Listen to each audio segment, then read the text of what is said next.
Consider two bodies, a large mass at rest and a much smaller mass in motion.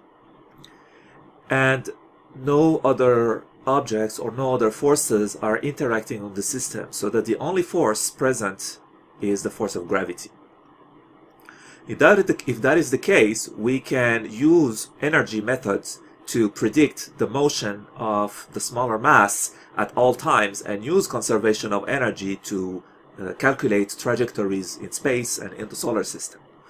So here, mass small m is much smaller than big M. When you consider the energy of the system, then this energy is constant because there is no interaction with external forces. And the total mechanical energy is the sum of kinetic energies, which only small m possess, and potential energy.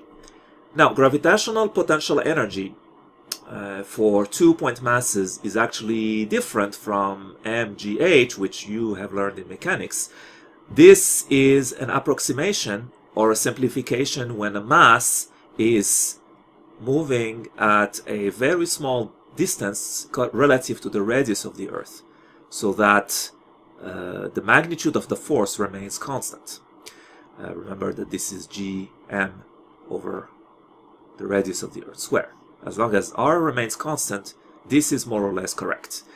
In case of a two-body where the distance, the radial distance between the two masses varies with time, then the potential energy for gravity is g times the product of the masses over r with a negative sign.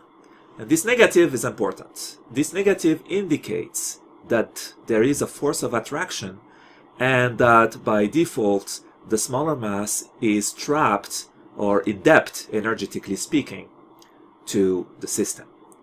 In other words, if the total energy of the system is negative, so if the potential energy's magnitude is greater than the kinetic energy's magnitude, then this will be a closed orbit. The small mass is trapped in this gravitational field.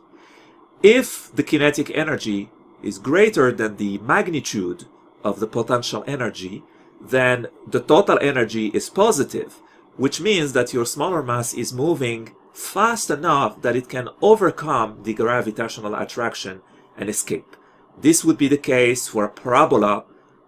Well, a parabola is actually a total energy of 0, so it is the case for a hyperbola. It's an open orbit, and the small mass is able to escape the attraction of the larger mass. A total energy which is negative results in an elliptical or circular orbit.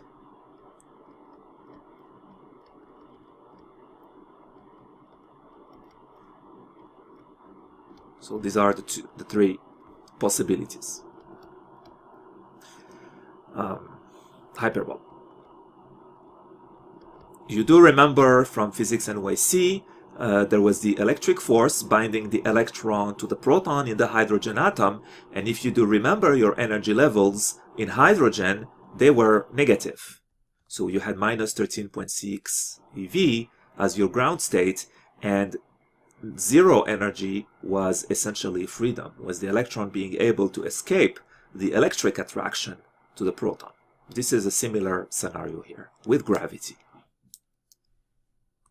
Also note the analogy with the potential energy between two point charges, Q1 and Q2.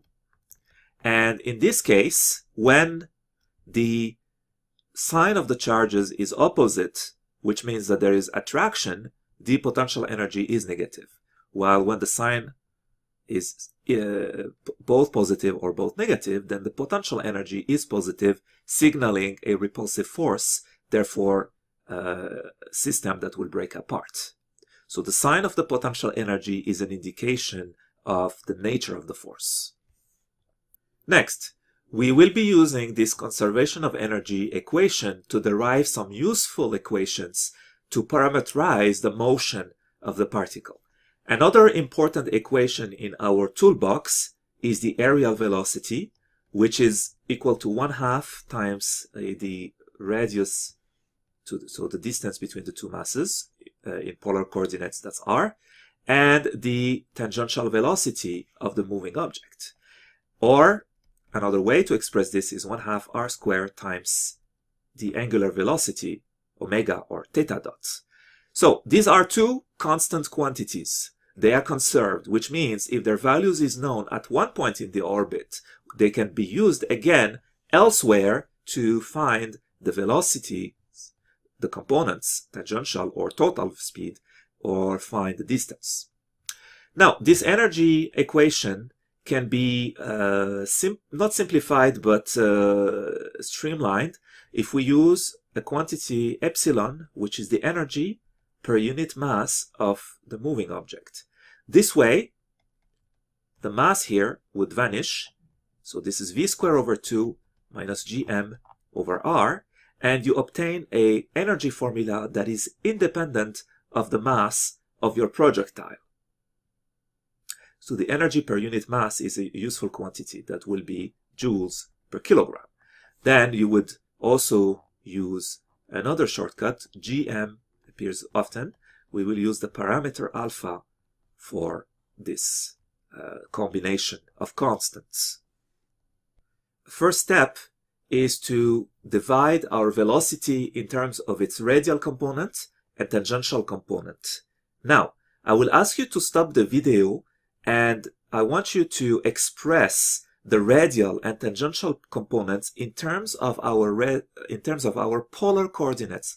In other words, in terms of a combination of r, theta, and then the variation of r as function of time, derivative of r as function of time, r dot, and your derivative of theta as function of time.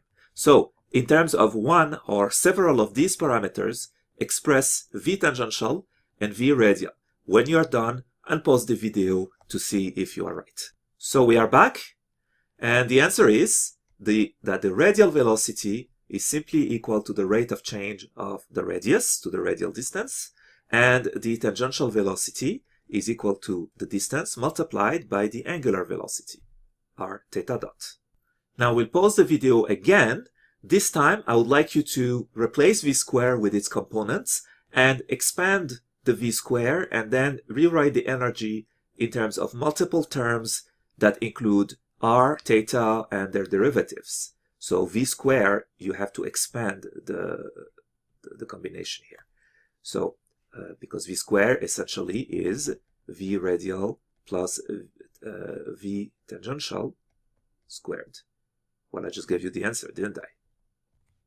So it becomes simply a matter of replacing the radial and tangential velocities with these values here.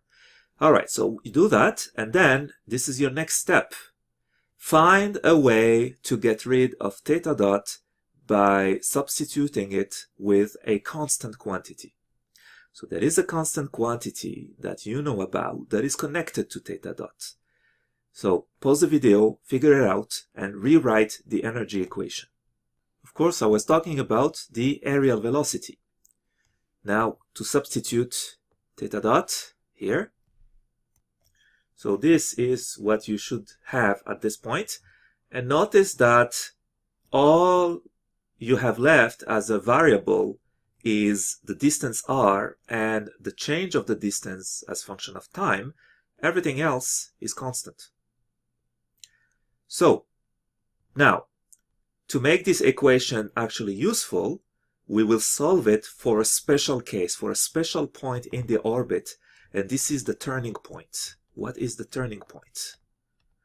The turning point is when the object has reached the closest point and now is starting to move farther away from the bigger mass.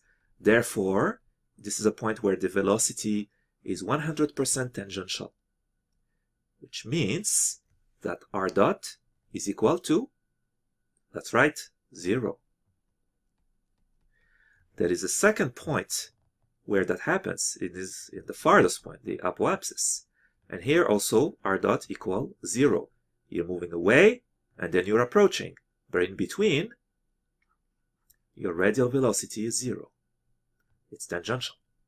So,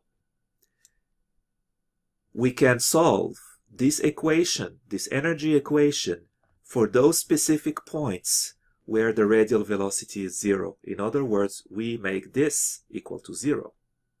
And we solve an equation for r. The solutions to this equation are your periapsis and your apoapsis. However, you will demonstrate that for an ellipse, both solutions are valid, while for a hyperbola, or a parabola, only r1 is a valid solution, r2 is not a valid solution. In case of a hyperbola, of course, the largest distance is infinity. So, as a homework, in fact, this is one of the problems in the problem set, you have to continue the derivation and write down a solution for r1 and r2 in terms of these constants.